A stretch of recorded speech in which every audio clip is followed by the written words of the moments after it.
All right, let's go. All right, guys, welcome to our Ask a Puppy Trainer show. 46 episodes. I still haven't memorized the name. He had to read the name before he said it out loud. Yeah, it's good. Episode 46. All right, guys. So we have quite a few questions today, and they're long. I was gonna. There we go. What do you think, Oscar? Trade me. I want the short ones. Oh, okay. You get the long ones. You want to start with the long one? Yes, I will start the long one. Context, though. Are these the questions from our TikTok? No, the one I wrote. TikTok? Oh, the one that says TikTok. Oh, yeah, that one. Okay, so from JW, thank you for answering my last question. We definitely have been practicing thresholds and learning how to play with a Kong. Awesome. One follow-up question. How do I know when to let my puppy out of crate after a nap? Typically, he'll whine to let me know he's awake. Okay. And then I wait until he's quiet. Oh, okay, good. So that was good. That's nice to hear. And then you let him out to go potty. Should I be waking him up instead to prevent whining? No. Should I just wait longer before letting him out of the crate when he whines? Maybe. It's a 12-week-old Havanese. This is a 14-week-old Havanese. So what I would say, just a quick answer to that, is you're always going to try to kind of grow the amount of time your puppy can be in crate. I'll be honest, I kind of cap it usually at 4 hours. Once they're able to hold their pee that long. Some people, depending on their work schedule, you can absolutely do longer. As long as your puppy's needs, I know that freaks some people out, but as long as your puppy's needs are being met, it's quality time over quantity of just being out, okay? So please keep that in mind. And honestly, it's up to you. It sounds like you're doing an awesome job. If you need to get your puppy out because now is the time you work your puppy, wake them up, take them out to pee, work them, pee again, back in crate. Otherwise, just keep doing what you're doing. What do you think? Well, I also know that, COVID, a lot of people are working from home. I'm just going to make the assumption you are, even if you're not, it will apply to other people as well. Not every time a dog comes out of the crate do they have to be worked. So if I have a dog doing 2 hours in the crate, 30 minutes out, 12-week-old, you're probably doing about maybe 2.5, 1 hour out, 2.5, 30 minutes out. I'd be, most of the time that he comes out, he's probably just going to get some playpen time, or place time, or even just leash on the harness and kind of hanging out next to you, doing like a little back tie tether to something and hanging out. Oh, she's helping him settle. So if you guys are curious what this shh stands for, she's helping him settle. The massage, calm, relaxing. I'm easily distracted too, so. You're also easily distracted. I have something to say, so hurry up. I thought of something else. Oh, I'm sure you did.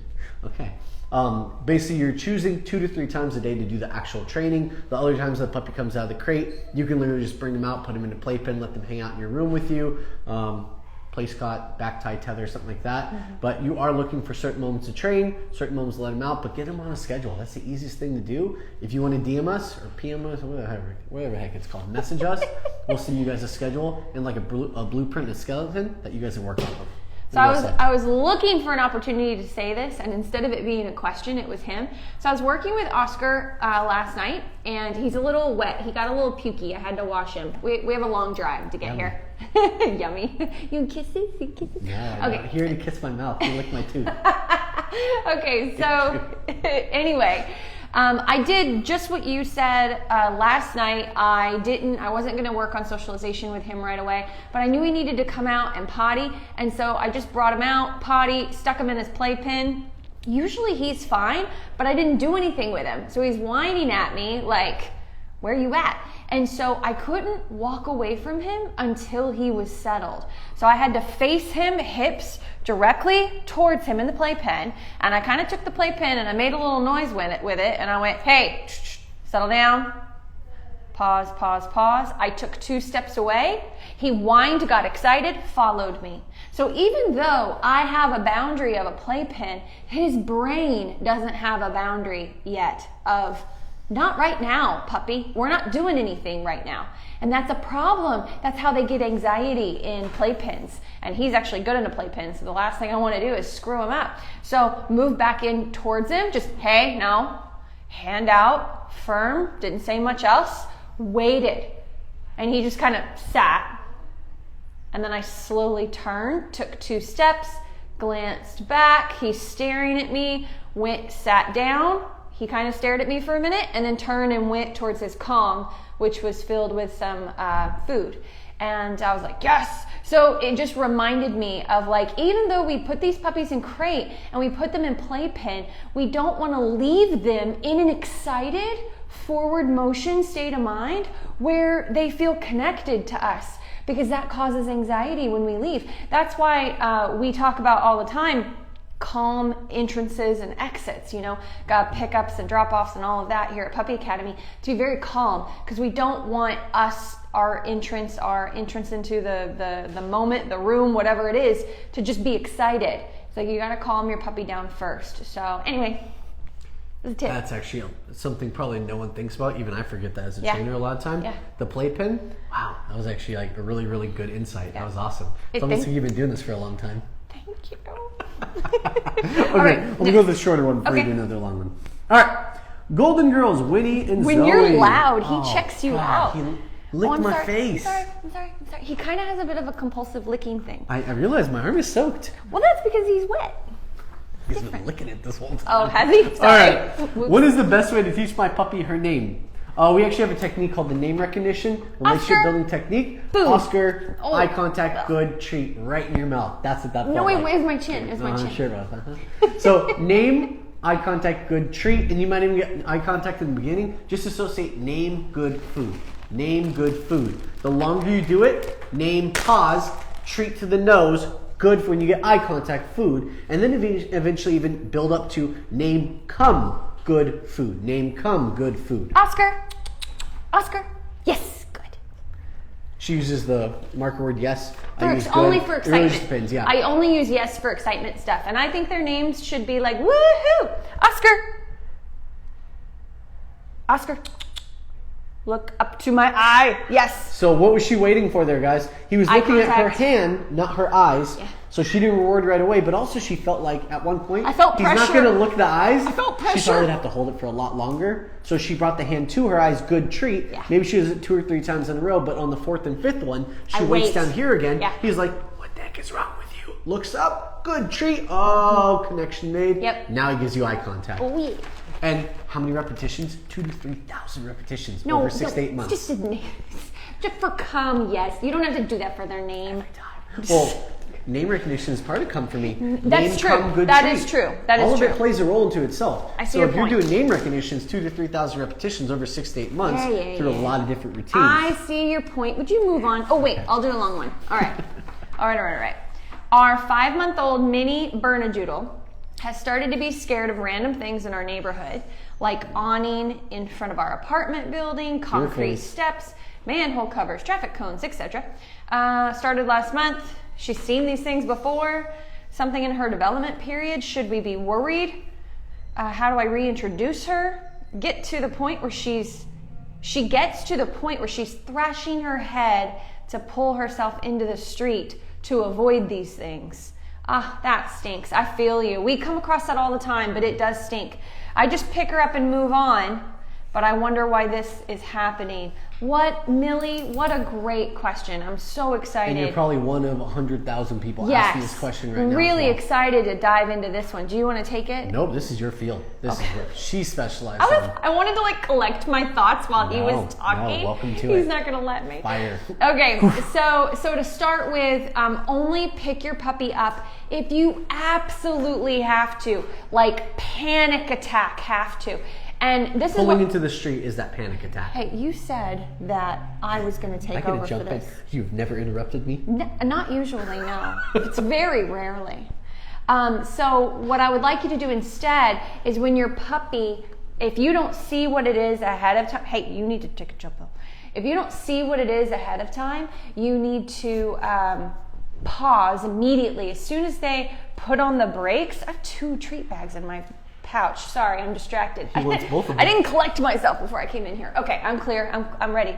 So, dog starts to go, oh my God, you freeze, hold the leash, and then pause for a second, and then go in the other direction to try to avoid picking up your puppy and walking away, which feeds fear. So it should only be in dire moments. You know, when I say dire, it's like off-leash aggressive dog or something. So please try to avoid picking up your puppy to get them out of that situation. Try to just switch directions, and instead of, this is what everybody thinks they're supposed to do, and it's instinctual for a lot of people too. Let's go, buddy, it's okay. Let's go, come on. Forget that. You're like, hey, Oscar, let's move it. Good job, good boy, good boy, good boy. So sound more like a football coach, okay? I mean, don't scare him, but maybe you should lead up to that. Motivate him to go. Motivate him to go. But my point is, it needs to come from a straight spine and a place of strength. You're scared of that traffic cone, but I'm not. I got you. Follow me. Let's get out of here. Go in the opposite direction till you gain a little bit of calmness from your puppy, or maybe a little bit of focus or something. And then once you get to a point where you feel like they might sit and take food from you, work your way back up slowly. And it could be 2 steps, stop and sit food. 2 steps, stop and sit food. 2 steps, they won't take food anymore because you're too close to it. So let's go, turn, give space. We call it pressure on, pressure off. Everything is pressure in this world. Body language, leash, all this stuff. So take pressure off, move away, turn, stop, sit, food. 2 steps. Stop, sit, food. You should be able to get a little bit closer each time as well. I have a question. Hopefully, but I'm not done yet. I know, but you said something. I'm curious about it. You said freeze. Where do they freeze? When the dog just starts to panic. How long do they freeze for? Like till the dog kind of just decompresses for a moment. Not necessarily decompresses, just stops fleeing.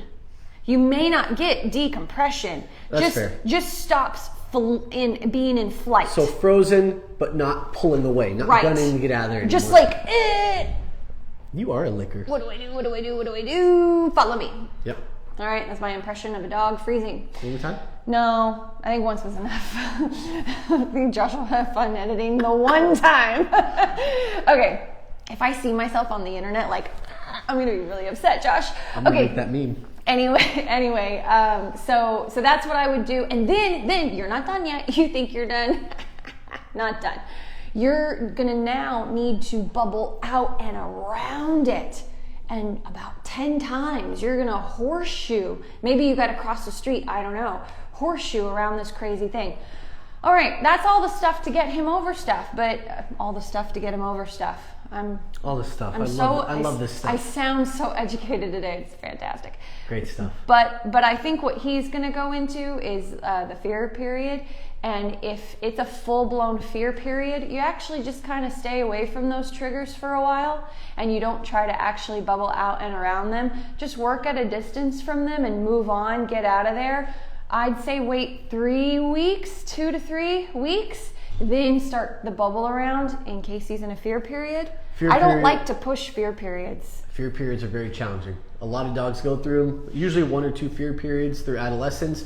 Yeah. My periods of adolescence, I think like every dog trainer is a little bit different what they say. I know her months are a little bit different. 4 to 6 months. I do like 8 to 10 months, and then I'll do one from like 12 to 16 months. Those are 3 fear stages that I find dogs go through in their lifetime. In the 12 to 16 one, that's usually one of the harder ones. And when they go through that fear stage, something they've seen a million times, like what you were saying, now is this big scary thing. Work them below threshold for 2 or 3 weeks, and then slowly start working towards and see if you can get them past it. A lot of the times, guys, that fear stage is just a momentary thing. If they have a trigger, something like a big noise, like a piece of plywood fell next to a construction site, big noise, and the dog, woo, scared by it, it might take you 6 months to work through that. Yeah. But if it's just a natural fear stage, nothing triggered them, then usually they will work through it. But yes, we don't push fear stages for young dogs. If it's 12 to 16 weeks, definitely don't push it. Even if they're 6 to 8 months old, I have a dog named Blair who's really having trouble with traffic. And what we did is we took 2 to 3 weeks of working them. We work off of PCH, which is a really main highway. Crazy busy traffic.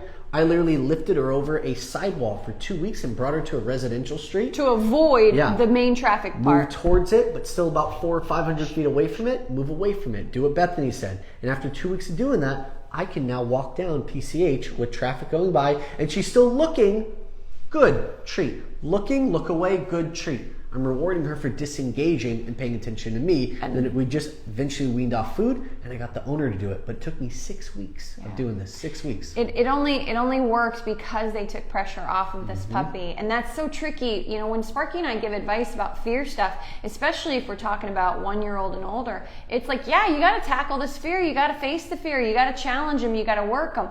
But there's an exception if you feel like randomly pop up fear stuff. That's a fear period, and we don't like to push them too hard, okay? We don't like to just tackle it head on and get them to trust us and learn how to deal with it, and it's no big deal. It's a little bit different. So just kind of keep that in mind. By the way, guys, this is probably one of the biggest recommendations I could ever give you. If you're going through this and you don't see the light on the other side of the tunnel, get a trainer. Yeah. Get a one-on-one personal trainer. One-on-one balanced help. Dog trainer. One-on-one help. Behavioral modification, rehabilitation. All right, moving on. Oh, you're going to let me do another one? Yes. Thanks. Oh, thanks. Okay. Okay, Golden Girls again. Winnie, what is the best way to teach my puppy recall? The same thing we mentioned before, the relationship building exercise. Hundreds and hundreds of repetitions. Over 6 to 8 months of doing this, you'll get those 2,000 to 3,000 repetitions easily. Take one of your meals or two of your meals or all your meals. That's what I was waiting to insert that. Use your meals around the house. Even if, it was in my head first. So technically it was my idea. So use your meals, even if it's a handful of food, even if you feed wet food, I don't care, get gloves, and walk around your house. Come, yay, food. Name, come, good treat. Name, come, good treat. Take that meal, put it in a training pouch, and they start learning that food is their biggest motivation. And what's going to happen is you eventually wean off of the food 2 to 3 weeks or 2 to 3 months later. Yeah. And maybe for every 3 recalls, you have one little mini handful of food for the meal, and then you can even wean off of giving the meals for your training. I would say in different areas. So you wean off in the house. Inside wean off, but in still 2 use it to 3 outside. works. Yes. This dog is a licker. He's a bit of a nervous licker. 2 to 3 weeks in the house, 2 to 3 weeks in the backyard, and then you've weaned off 2 to 3 weeks at the park. Things like that. Okay, cool. All right, one of my long ones. He does. Well, he's a little nervous of new people, but he's also like, what are you doing? What's going on? What are you doing? What are you doing? So if I can harness that, I can help him with his nervousness. All right. Drive. We're harnessing the drive. The nervous drive, we're putting it into a different channel. If you're curious what that means. Okay, Taylor Dixon says 3.5-month-old Swiss mountain dog. Ooh, look at all these mountain dogs. Well, Bernedoodle. I don't know. Burner. Fun mountain dog. Okay, anyway. This Swiss mountain dog has been crate trained. Now he's whining to be let out every night at 3 a.m. And then she settles in till 6 a.m. Is this because she can't hold it? She's held it longer in the past. What's going on? Tips or tricks? We've used all your recommendations. I think she's testing boundaries. I do too. I think she's waking up. And she's like, all right, family. I'm bored. Let's see the response I can get if I whine. So try ignoring her or telling her no. And if she's in the bedroom with you, just like, no, settle down. Maybe that'll settle you down. Are we hitting the dog or are we hitting the crate? Oh, yeah, thank you. I always forget that. That's the crate, by the way. No, settle down. Yeah, that would not be. We're gonna have a lawsuit coming that would not be the dog. Anyway, and just see if maybe she whines for 3 hours but doesn't have a potty accident. I mean, find out. That's how you find out. And if you have a potty accident, we're sorry now. If you do, eliminate water sorry. at like 5 p.m. the previous night. Bingo. All right, that's it. That's it. If you're worried about dehydration, a lot of people are already thinking that. I just said eliminate water by 5 p.m. I have the worry words, and that's okay. Fine, give the disclaimer. Feel the gum line. If it's slimy and wet, they're fine. If it's dry, like bone dry, give a half cup of water and just give them it for maybe 5 to 10 seconds. Most dogs only need a half cup of water every 2 to 3 hours. It's not that much water. They don't need a lot, but they gluttonously drink more because they think they need it. They think they need it, yeah, because they just played or something. Okay, my last one. Lily says 9-week-old Cocker Spaniel puppy, so that's a little puppy. I found your videos very helpful. Thank you. I was just wondering if you have any good tips for reducing mouthing and biting. I know it's normal and I need to be patient when she's around young kids, so I try to reduce it, but she will often draw blood. 9 weeks old, people. Do you hear that? The reason I'm it's not bad, it's okay, Lily. But the reason I'm just pointing that out picking on is you. picking on you. No, is because this is happening to people regularly. And there's a few things. First of all, you need to already be teaching your puppy no.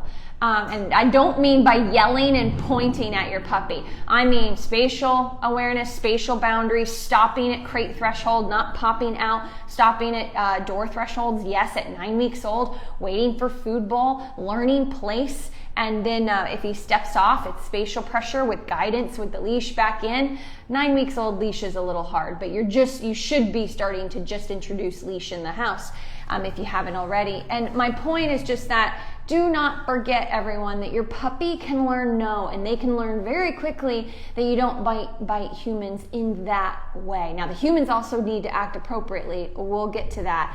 But don't forget that. Like, hey, settle down. Knock it off. You're all right. Good. Yeah, good boy. Good boy. You know, you can do that. I was stiff with my hand, and now he's like, what's going on? But it's just like, hey, stop messing with Sparky. Hey, enough. Yeah. You can have a firmness. You can have a firmness about you, a bit of a stiffness in handling. And you need to freeze. Movement creates stimulation. So if biting the crap out of me, he's not right now, but I would just make a fist, and I'm like, hey, and just freeze. Doesn't hurt as bad if the kids make a fist.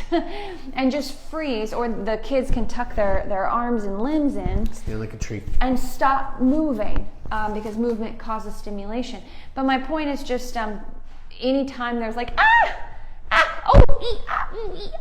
it looks like a game. Having a blast, yeah. Yeah, dogs having a lot of fun, getting more amped up. Like, hey, dogs don't respond this way when I nip them, but people do. This is so much fun. Even though they're yelling, and now I'm getting frustrated, and now I'm going to bite harder. So it creates this cycle. So watch the amount of energy that you're putting in it. You could, with the kids, as long as the kids are acting appropriately, which I'm going to get to, you could try a pet corrector, which squirts out air. It just makes a really loud sound, and see, it gets his attention, and it can, you don't bite my rings. Actually, you probably will start biting my rings. It just gets their attention. It's louder than that. You just do it down to your side, usually, to start with, especially for such a young puppy, and it causes like a, what? And then you go, puppy, come here, sit down, good, and then decide where you want to go from there. It's an interrupter. It interrupts the bad behavior. It gives you a couple seconds, maybe even a split second, to redirect them to something more positive. Think it for every no that we give, we want to redirect to a good. No bite, come, sit, good. Yeah. Still no food reward. We're actually just trying to notice he's like, the energy. Good. The stern voice. Not, come here, it's okay, come here. A lot of people ask me, they go, Sparky's, you're good at punishment? And I'm like, no, it's a good. Do people really ask you that? All the time. They're like, that just sounds so mean. You sound so angry. Yeah, and I'm like, good. Yeah. Basically what I'm trying to do is I'm trying to keep the energy neutral. low. Whatever I give my dogs and multiply by 1,000, if it's good, 1,000 times that is them already jumping. Good, 1,000 times that is them sitting calmly and waiting. Maybe still for a split second, but it gives you time to ask for another command after. And if we want to build drive, we're like, yeah, come here, puppy, woohoo! But we very rarely get questions on how to build drive. If you saw me this morning laying on the ground, wee, puppy, and the dogs running over to me excited, that was because I had a shut down puppy that I was trying to bring up and try to elevate them. Yeah. Most of the questions that are going to be here are not elevating. Yeah. They're bringing it down. Okay, I want to talk about the kids really quick. So the kids, teach them how to pet your puppy. Mm-hmm. So first of all, the puppy has to be calm, and they need to learn to stay away from the face and the ears. You can do this with a 4-year-old. I mean, it takes a lot of management, but I've actually seen it as young as a 3-year-old. And I'm not trying to pick on you, but like a lot of just if there's structure in the house for kids, if there's things like that, they can pick up on this really quickly. Give them an actual time during the day where you're going to be with them, where they can work with the puppy with a few treats, sit and treat and all that stuff. And then when the puppy is calm, they get like 3-5 minutes a day to pet the puppy, and they take turns. Like, schedule this, put a schedule on the fridge so they see that, oh, that's my time, mom's going to help me then, so they don't bug you all day about kids respond well to scheduling. About when to play with the puppy. So anyway, stay away from the head and ears. You're asking, to be bit. And petting causes stimulation, just like movement causes stimulation. So go ahead and teach your kids, instead of saying like, well, I guess gentle is an okay one, but easy, yeah, just easy, and teach them how to. I'll do, because he's sitting up. Teach them how to go for the chest, the back, the shoulders, and do more slow massage movements. Now, really young kids will still kind of do this, and that's okay. That's fine too. Just something that is very slow. And when they start to go fast again, be like, nope, you're going to get them too excited. We want the puppy to be calm and see you as a confident leader. So praise the puppy, go nice and slow, I think the gentleness, I'll see kids like lightly do that, and then they look kind of tentative, and then it gets the puppy all dancy and agitated. So it's like, no, go in with confidence. Just go slow. What did you say? I don't know. Anyway, hopefully that helps. And if the kids are running across the kitchen, and then the puppy's like, what's that? And starts taking off after them. Kids, freeze, be a treat. Be a treat. And then you go get the puppy, put the puppy back in the playpen. And your puppy should have a leash on them too, by the way. So if it means just stepping on the leash, that's true. Sometimes you can do that. It halts that movement pretty quickly. Yeah. And honestly, I see this all the time. And I'm sure, my dad went through a lot of stuff like this when I was little, and I'm sure he told me this too, is when you get nipped, stop screaming. Stop screaming. Because I know, like, just for me, a lot of little girls, they're just like, ah! And it's like, stop screaming, tuck your arms in so he can't get your fingers. Stop screaming, you're making him, more excited. But don't just get on to your kids, because that's not good either. They have to have that scheduled time where it's positive and you're coaching them how to do it properly. Bethany, we're out of time in the question. It's a lot like puppies, actually. We have 3 more questions. So I can do 3 questions in 2 minutes. If you weren't here, boom, boom, boom. I think she says she's getting stressed out. Okay, this one's from TikTok. It was off of one of our videos. It was a popular video. 3 ways to mess up your puppy's training without realizing it. One of the questions was, why is being excited when saying hi to your puppy a bad thing?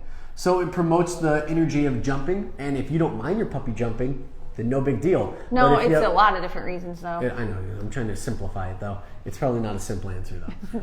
When you excite your puppy, you feed into the bad levels of stimulation. They're jumping up, and you excite them, you're going to promote the jumping up. That could eventually turn into nipping and biting, demanding behaviors, whining, separation anxiety. Pushiness, There's a lot of things it could turn into, but not to mention you won't have any ability to influence your pup's behavior because they only see you as excitement. You basically live in a constant state of overstimulation to your puppy. Yes. Ooh, that was good. Did you come up with that while I was talking? That was really good. That was your line. Your puppy will live in a constant state of overstimulation. That's her line.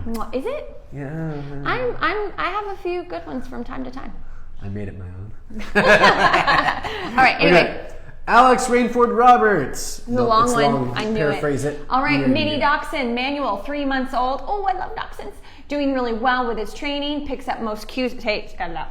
Every time I think I take my eyes off of him, he licks you. All right, tiny legs mean lots of teaching techniques that don't seem to work. Wait, say that again? His tiny legs, excuse me. His tiny legs that a lot of these teaching techniques don't seem to work. Why? Okay, so this says he can't reach food. He always has to lay down. We've tried moving kibble down and then out in front of him, under his chest, between front legs. He just can't seem to figure that out, both on leash, off leash. His place, like you use at Puppy Academy, we use. I've also tried to reinforce down specifically by saying down and giving him food whenever he just lays down naturally. That's called capturing. Yeah. Way to go, Alex. Way to go. I'm curious if it works. Do you have any tips? It works in 6 months if it's not doing it a lot. It takes capturing. 6 months to a year. Capturing's really hard for down. It's better for other things, but still, that's really good. You just layer on. Dachshunds are some of the hardest dogs to get it down for, by the way. You know what? I'm going to say this. It is the hardest dog I've ever trained to do it down, besides Boston Terriers that are stubborn. Why don't you try laying on the ground? Can you see me? Put your feet up like this. and like lowering underneath, and then kind of, don't smash your dog, but kind of putting your knees down where they have to crawl down to get the food. You want them to crawl under you, almost like they're trying to go into a low den. Yep. And then when they crawl under you, the minute they go all 4 elbows on the ground, good treat. Move your feet, let them come back up. You're trying not to scare them. You're trying not to pull them through. You're trying to slowly lure them with the high roll treat. Lure. Go to your local store, get a piece of chicken and boil the chicken and shred it. That is your high reward treat to work on your dad. I just realized something. They're so long bodied, you're not gonna be able to see if their little elbows hit the ground or if they're just squatting. So you're gonna need to do it in front of a mirror. There you go. Wow. All right. Next. Oh wait, no, that's it. I also like doing place and waiting it out. Waiting them out. That's what they're already doing that. Here. Are they? Yes, they're already doing that. It's not your idea. You're so smart, Bethany. Okay. Good job, perfect. everybody. Brittany Schroeder. My 19-week mini poodle is doing great with house training, but now we're struggling. Common. Setbacks are common. Yeah, probably potty training, maybe testing boundaries, maybe just a setback because of age. Get more excited, more freedom. Go back to your structure schedule like you were in the first couple weeks of training. A lot of people, as the dog gets better, they extend out the schedule, more hours in crate, more hours out of the crate. Go back to the more hours in crate, but less free time. Anytime they do free time on leash, make sure they only get free time after they give you a successful potty outside coming out of the crate. On leash, one spot, wake them out. They don't do it, pop them back in the crate. Urgency. Rinse and repeat. Create urgency. Rinse and repeat until they do it on command, and then you'll probably be maybe 95% past it. Try it out. Golden Girls, Winnie Zoe. Third question. How do I teach my puppy how to stop biting me in my clothes? I think we refer back to our previous question. We had a biting question, didn't we? The one from Lily for the 9-week-old cocker, right? Yes. Or was it the other one? Drawing blood. Yeah, drawing blood. Refer to the previous question from Lily and the Cocker Spaniel, the 9-week-old. Everything, very similar. all the questions are time-stamped whenever this is reposted. So sorry, but hop on and look at the one about puppy biting from Lily, and you'll see it. Cool. Oh, online school now open. Shameless promo. Okay.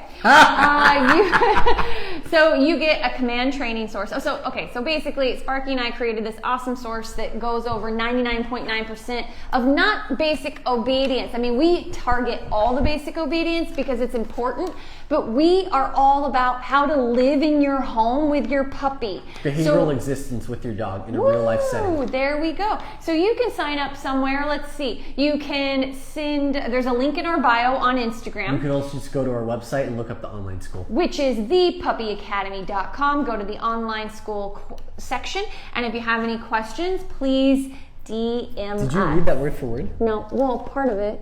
She did. Bye, guys. Okay, guys. Thanks for joining us, guys. Take care.